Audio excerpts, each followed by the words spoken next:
You know, my name is Sarah Clark. I am a singer and a songwriter and band leader and performer from Portland, Oregon. And I've played a lot with a lot of different groups, but primarily with Dirty Revival, which is kind of like a soul rock band, and Outer Orbit, which is more like a funk outfit. I also am the founder and president of Musicians in Solidarity, which is a nonprofit that was started with the hopes of increasing the equity within the music industry. And I've also done a little bit of advocacy work throughout the city, music advocacy with Music Portland.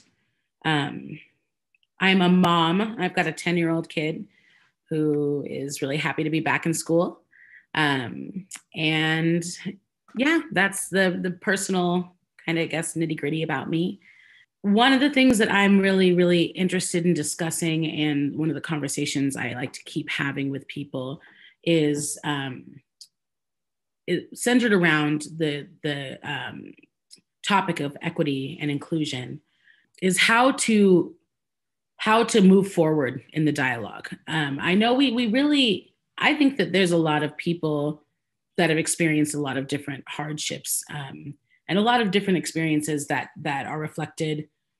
You know, as a musician, I know that there's a lot of times where I've had that wonder in the back of my mind if something is happening because maybe the color of my skin, or the fact that I am a femme presenting person, or the hard thing with that is that I feel like it's really challenging to not second guess yourself in those spaces.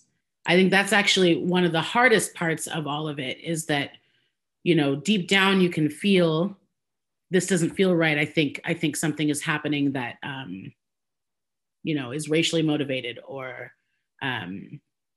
but to find the proof of that can satisfy others listening is nearly impossible.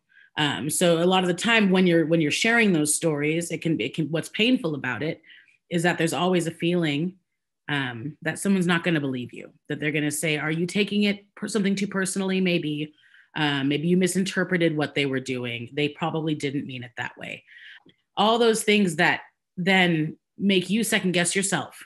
And so one of the hard, and I think that in the artistic world where, you know, there's a million reasons to second guess what you're doing, whether it's, you know, your performance on stage, or the music that you're writing, or the way that you're presenting yourself, or the marketing, or the whatever. Like, there's all these different facets that already have you feeling, I think most people like wondering if they're even on the right track at all. To have that also compounded by micro or macro aggressions, it can be really challenging. So I think that something, you know, for me in discussing times I felt left out or times I felt excluded, I think that they're almost too numerous to count. And akin to what I was saying, I also find it really challenging sometimes to know what was motivating those situations, or to say definitively. I could tell you hundreds of times where I've been like, like that didn't feel good, that didn't feel right. I'm pretty sure I know where that's coming from. But so anyways, one of the things I really want to focus on, and something I've been really passionate about, is getting more people of color in the positions where those things tend to happen. So for instance, like, you know, we have a severe lack of sound engineers that are people of color, of talent buyers that are people of color, of venue owners that are people of color, all the way through the performance world. That seems to be lacking. Where it isn't lacking really a lot of the time is on the stage. And that historically has kind of been the case, you know.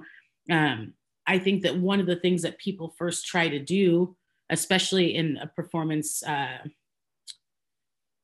oriented space, is try to give a bigger performance platform to people of color, or whatever. And I'm going to keep saying that because I think that's kind of where my mind kind of tends to go. But I recognize that this expands far beyond that as well, to women, to members of our community with disabilities. There's a lot of different spaces where this can also be applied. giving the platform, I think, is a really great thing. I think it really matters, as a performance platform, that is. But it really doesn't solve the issue, because what you have then in what I see is, a lot of people that have the privilege deciding what equity looks like and then presenting that to people, as opposed to having people that are the affected more by that lack of equity in those decision-making spaces to decide what equity looks like.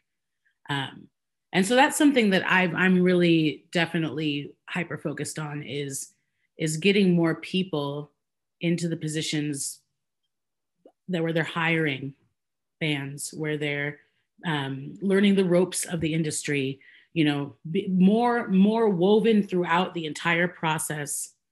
So the voice is woven throughout the entire process, not just in these performative spotlights situations.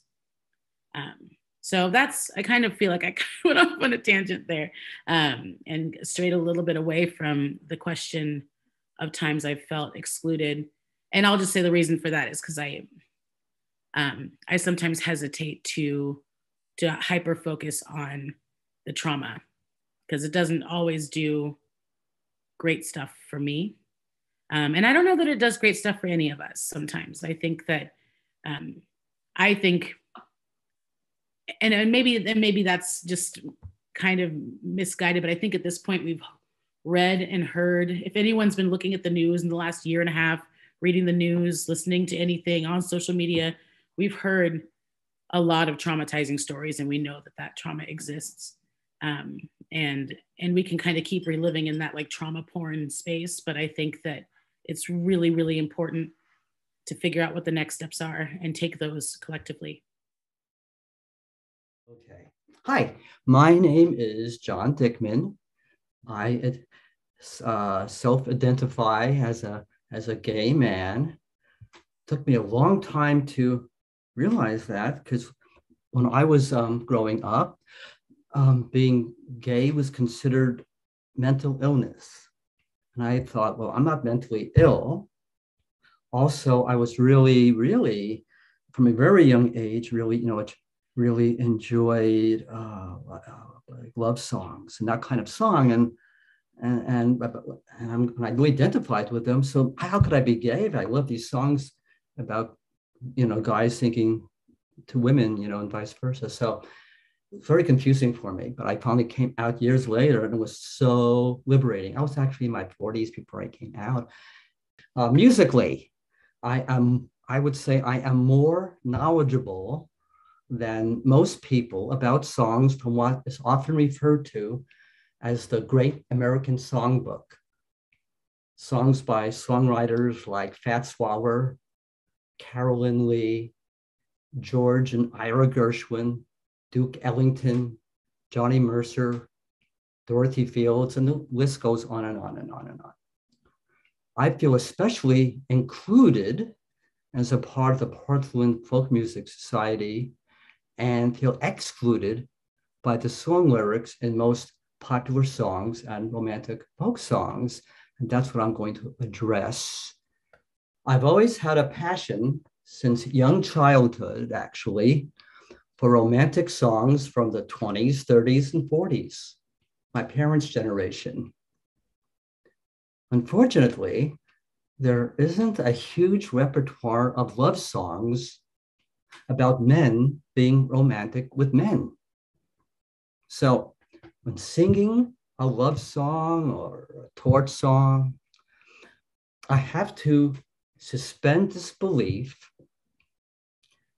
and imagine that I am in love with a woman, or sing the song from a woman's viewpoint, or else modify the lyrics, which isn't always as easy as it may seem. Also, when modifying a song, I don't always feel comfortable changing it to one in which a man is in love with a man. Just as systematic racism is passed on from a deep level, from generation to generation, so is systematic heterosexualism. even among non-heterosexual people like me.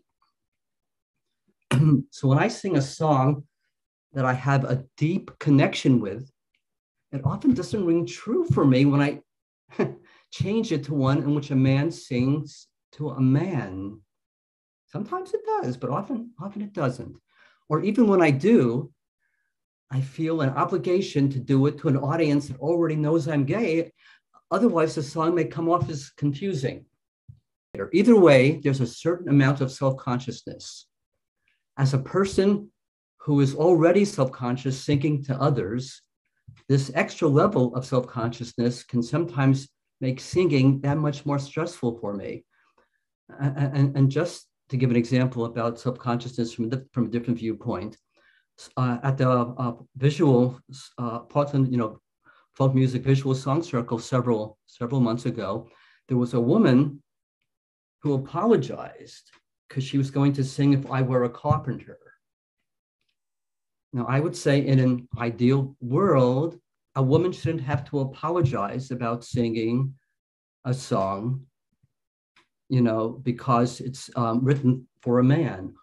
Similarly, I should be able to sing a song and any audience would be ideal, whether they know I'm gay or not, and have it be a man singing to a man, and without feeling self-consciousness about it, and with just expecting people to be supportive and understanding and not be confused. Of course, we're not there yet. I'm not even there yet for me, but wouldn't that be great?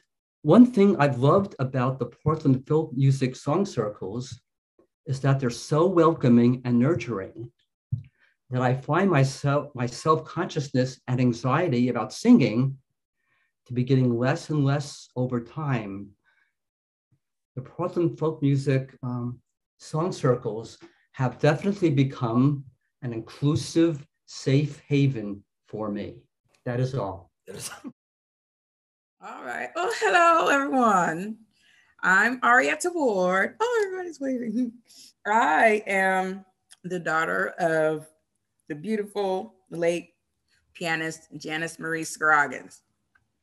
Some of y'all know who she is. If you don't, just Google her. She was a pillar around here in Portland, master educator as well as a virtuoso musician. She started when she was 2. So I grew up in it. That's her behind me, if you can see. It's okay. Yeah, there she is. I identify as a unicorn, but also as a big, beautiful Black woman here in the land of Portland. I'm a vocalist. I'm a songwriter, band leader, team player, part of a lot of different conglomerates and whatnot. I started performing later in my life. My first profession is cosmetologist. I was a cosmetology teacher for years. But in the midst of all that, I started singing again publicly because I had horrible stage fright. And I can honestly say that music has saved my life. It kept me safe when I wanted to flip out. It got me through a lot of hard times, especially when my mother passed away. And also being a musician's daughter, growing up in it, I was able to see the different aspects of the industry, just the community as a whole. I was her roadie, taking her equipment everywhere, so setting it up, knowing all the different venues. And as I grew older and getting into it as an artist, there's a lot of things that have not changed. The pay wage hasn't really changed that much, and especially for entertainers that look like me. We have a really rich industry that involves soul, funk, neo soul, and whatnot. But a lot of people, they're just in awe, like, wait a minute, you come from where? There's Black people in Portland? First thing that comes out of people's mouths. That's just what it is, And growing up around here, it's, I'll say it's twofold for me, or a catch-22. I'm embraced by a lot of genres. I know how to sing a lot of genres, but sometimes people question me and say, oh, you must sing blues, or you must sing gospel, or you must sing, why can't I sing jazz? Why can't I sing country? You know what I mean? Why can't I sing folk music? And just even folk music is, when you say folk music, you have different ideals. You know, the first thing that comes into my mind is Odetta, because she had crossed over to everybody, you know, more of a mainstream situation. But there's so many different people that are in the tradition. I guess it'd be considered an African-American tradition, but folk music is folk music. You know what I mean? It's just different regions, but it just needs to come together. Having different experiences is just like Sarah said, they're too numerous, you know, and you have to, I find myself when I communicate with venues or people that are trying to hire me, some know who I am and some don't, but I still get questioned a lot. And a lot of my white male counterparts don't get questions. They just roll with whatever is said. I have to quiet down my light, I'll say it that way, in order to be able to either get into a venue or to move forward or to even receive more money. I'm not taken seriously a lot of times, or it's just a lot of unnecessary things that you know, because you've witnessed the same exact instance happen, and it's a lot easier for other people to maneuver.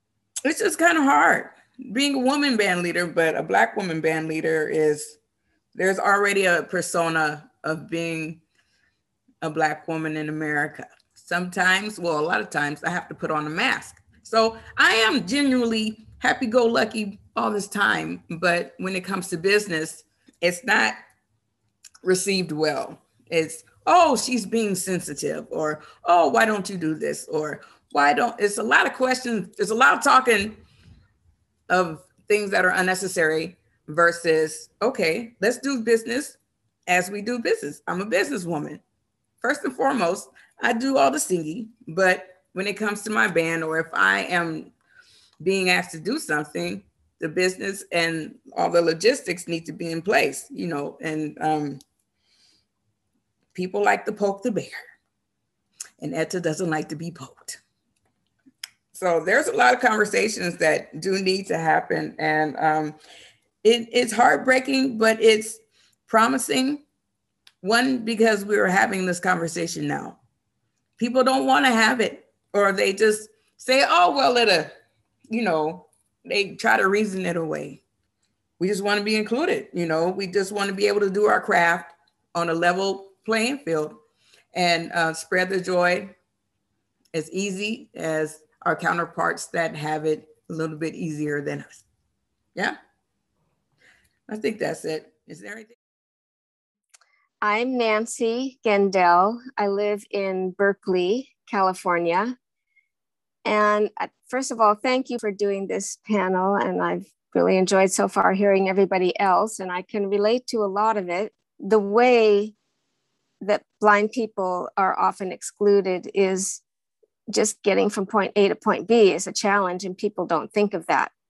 Music is a hobby for me. I always say I'm not a real musician, and people get mad at me for saying that, but I'm a lucky blind person, because I've had just a lot of stuff sort of given to me or is in my lap. For example, when I was in college, I was a student of Guy Carawan, who is one of the 4 people credited with popularizing the song "We Shall Overcome." And Guy was a kind of artist in residence at Pitzer College, but then in the fall semester, he would take students to Kentucky to live for the semester, and I was desperate to go. And I'm a lucky blind person in that I used to have a little bit of sight, like not a lot, that gave me a little more courage. So I said, please, I really want to go. And he wrote to the community, which was in Eastern Kentucky. So I lived in a community on a holler called Poor Bottom. Anyway, it was through Guy that I really was introduced to like real folk music of, at Appalachia.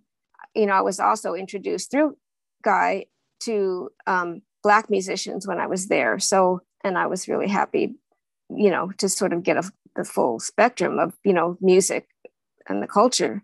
So anyway, that was a lucky thing. And then I transferred to Berkeley, and then it came time to be done with school, except I wasn't done. And I said, I have to get a job. I got a job with the Social Security Administration. The systemic part of being a blind person is that, the idea is that blind people can't do things. And it certainly was a lot harder because it's a print world and, pre-technology. It was pretty hard to get a job. And I was very lucky because I walked into the employment office and I just got a person who cared that I find a job.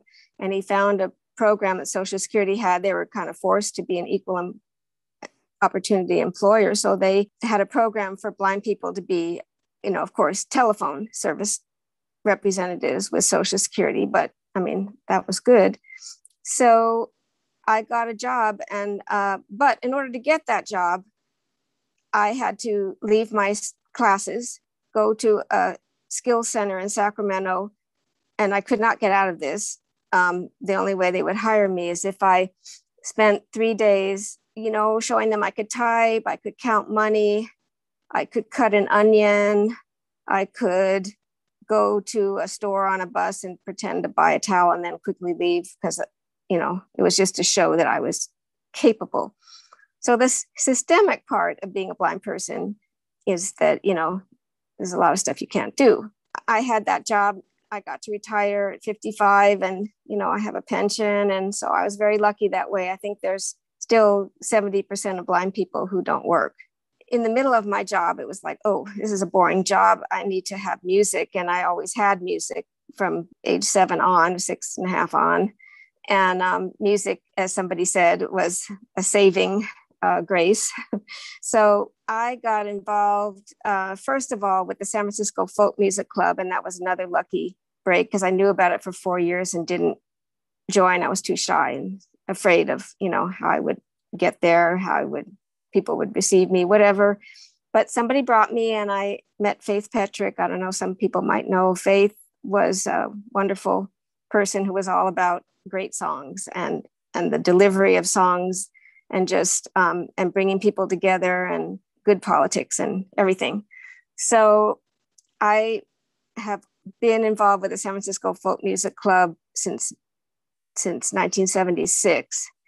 And I go every year but 3 to a wonderful New Year's camp that happens. And I feel it's not a perfect, situation, which I will talk about in a second. But I mean, as far as music is not the so much the thing that is, blind people do music. So people know that and that doesn't bother them. It's the music part. Is the other things. Besides the Folk Music Club, I also have been involved in a Latin American chorus that does folk songs from Latin America, but also Nueva Canción. And that is another lucky experience because that chorus has had some really powerful directors, including 2 Chilean directors. And under one of them, we have taken 6 trips we went to Cuba twice, Mexico, Chile, Peru, and Argentina, and Uruguay. And that's been an incredible experience. I'm very involved in that chorus. So I've always been on the steering committee, now board of directors. I'm the soprano section leader. I play instruments. I sing and all that. And so I'm very included in that too, except now here's where, we talk about inclusion and exclusion. For a blind person, it's a lot about, people's fear. People are afraid. What do I say? What do I do? And some people take the leap and they ask, or they just take a leap and say, you know, can I help? But a lot of people are just like, oh no, this is too different. I'm just going to skip it. So that comes up a lot. And that's the kind of thing where, you know, you can't talk about all the times. I mean, it's an everyday thing. I mean, if I stay in my apartment all day, then I don't have to worry about it. But, you know, if you go out in the world, you're going to run into things like that. The other day I was in a vacuum cleaner store and I was talking to the person fine, but all of a sudden she started talking to my friend. Does she, you know, want this? Does she will do this? Does she, you know, and I said, wait a minute, don't talk to me like I'm not here. So that's the kind of thing that happens a lot, you know, but that's something you live with. Honestly, it's a lot better than it used to be. You know, things can change. I would say for me, you know, I'm not trying to make a career of music. It's just for fun, but I get to do it a lot, and, you know, including performing and with the chorus. And so it's more what happens when I'm in the group. I might be in the chorus and, you know, they know I'm a big part of it. So they're happy when I'm doing the music, but when it comes time to stop and people, then they make eye contact with each other and they go and talk to each other. And there I am standing by myself, you know, and I've brought it up a few times and sometimes people remember, but, you know, you can't expect to be included all the time, but that's a hard situation. So I would say if you were going to try to include blind people in the organization, just try to step into somebody's shoes, like what might be difficult, getting from point A to point B, just, you know, being included in a conversation. I think that's enough for me. But anyway, thank you.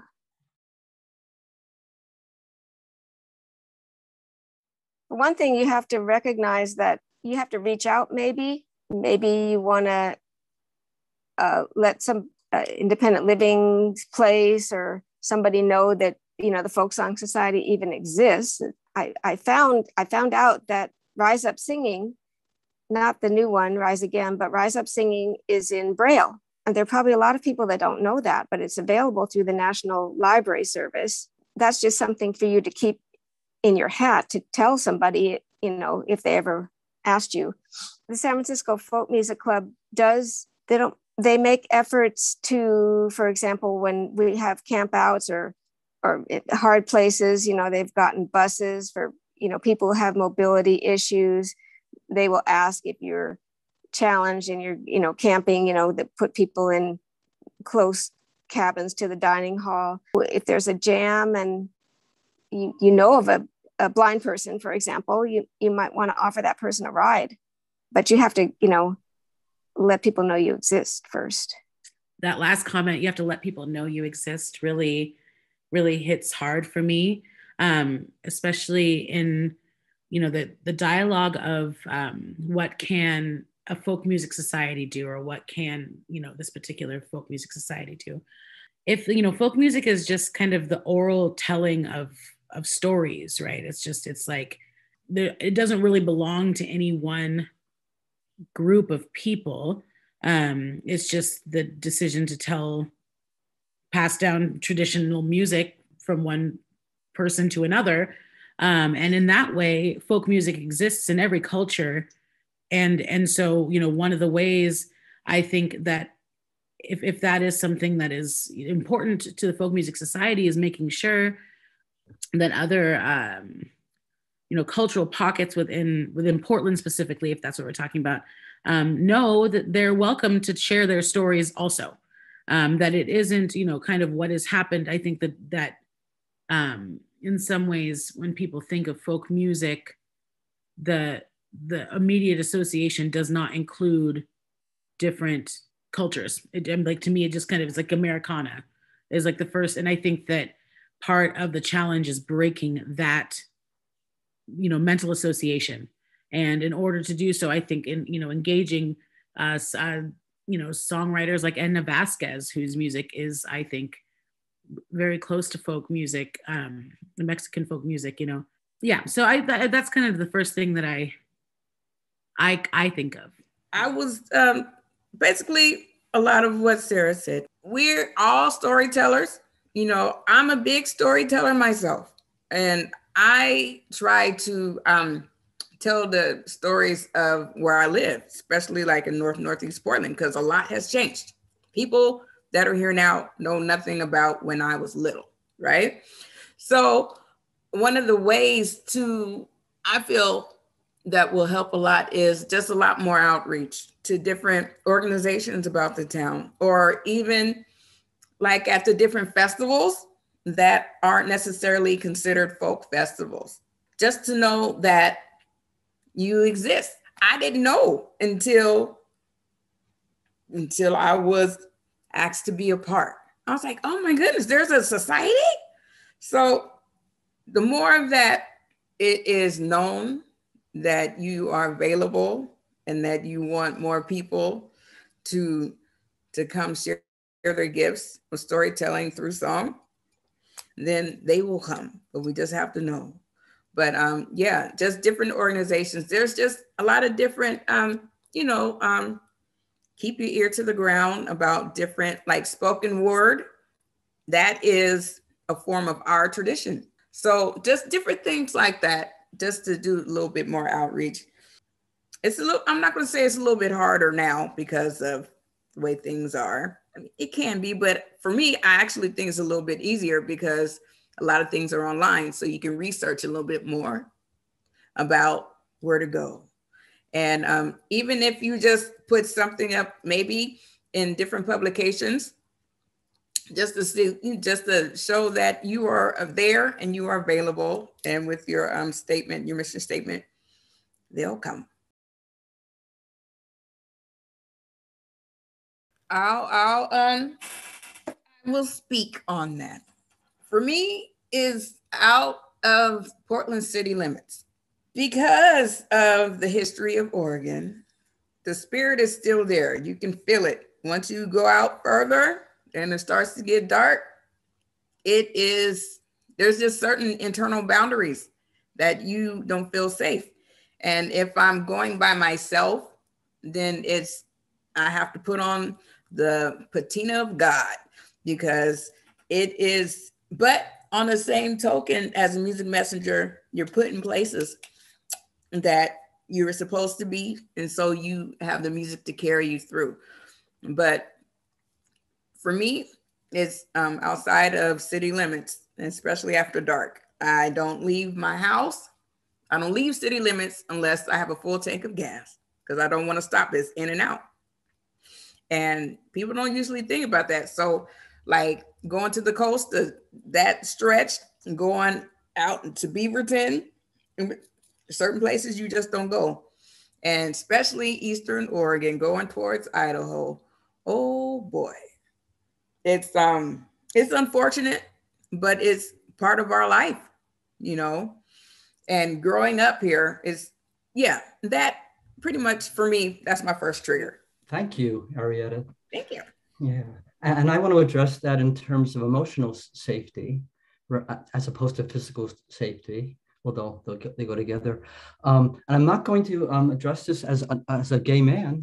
But I'm going to address it as a person who, throughout my life, starting from childhood up through my bar mitzvah, I got to lead most of my of the service. Well, I could have, but the cantor kept on saying, no, you can't lead that one, or it'll throw people off. You can't lead that, will throw people off. I was considered the bar mitzvah the highlight of my childhood. I loved the whole process and getting up and performing and everything. But about 15 years ago, my mother said to me, after I talked about my bar mitzvah being the highlight of my childhood, she said, your singing ruined the bar mitzvah for me. It totally ruined it for me.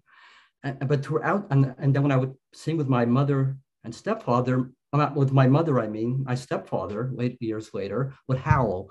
And I have to remind him, when Mom and I sing, it's not appropriate to howl.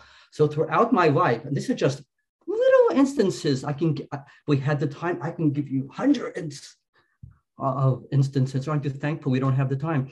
Hundreds of instances in which people have didn't want me to sing, or I was in children's theater for many years. A part was written for me, particularly based on my personality and everything. I was good friends with the head of the children's theater, but someone else got the part because he sang better. So, so this has been the history of my life. And so now I don't feel totally safe singing in any venue. I get very self-conscious. Thank goodness for Zoom, because I get to practice my songs on Zoom, hear how I sound, because we don't really hear ourselves the way others do. Hear how I sound, and I get to practice over and over and over and over again on Zoom until I get it to where I like how it sounds. And so I'm so thankful for Portland folk music, which has been so nurturing and welcoming to me. And no matter how I sing or whatever, and that they have such nice things to say, and I love it here. So thank you. I just wanted to jump in and something when Eda was talking about outside city limits, that whole vibe also translates to like all around the country. I think one of the hardest parts for me of being a touring musician is the spaces in between the venues. Because once you're in the venue, people know who you are 90% of the time. They know why you're there. They're expecting to see you. There isn't, but you know, the amount of times I've decided to like hold it when we like stop at a gas station in the middle of Idaho, or that I just have, you know, just looked and like tried to figure out, you know, how far can I make it on this tank of gas? Can I please get to Boise even? And that is a very real thing. Or sometimes, you know, I'm like, and if I have my people with me, like my tribe, and I'm not alone, it's a different thing. I absolutely stick next to my people. But that fear is really real. And it just hit to hear Eda speak on that, because that, and for me, you know, I think I kind of assume that a lot of people experience that as well, but to hear someone say it really, well, it makes me really sad, but it also reinforces what I think a little bit of the things I was talking about earlier is where you're like, is that really happening? Am I being crazy? To hear other people say, no, that is a fear that I also have, alleviates a lot of that maybe personal gaslighting we do to ourselves. But thank you so much for having me and having everyone. It was really wonderful to listen to all of the stories. There's a lot of perspectives that I think it's really easy for, at least for myself, sometimes to get very caught up in my own reality. And so having a glimpse into others is so incredibly important. And I just also wanted to say that like music is a thing that is everybody's, you know, so I'm so disheartened to hear that people have had experiences or people have told them not to sing or not to create or not to make music. But that's a bunch of bull. And everyone, you know, we have voices, we have hearts, and we make music, and that all happens for a reason. So yeah, don't let those jerks get you down. I was a preschool teacher for most of my life, and they loved it when I sang with them. I wonder if that's one of the reasons why I was being a preschool teacher. But it's still in full swing, and we're currently working with Ethos to provide music lessons and educational support to children of color throughout the greater Portland area. So that's the work we're really into right this moment. We hope to branch out to some more,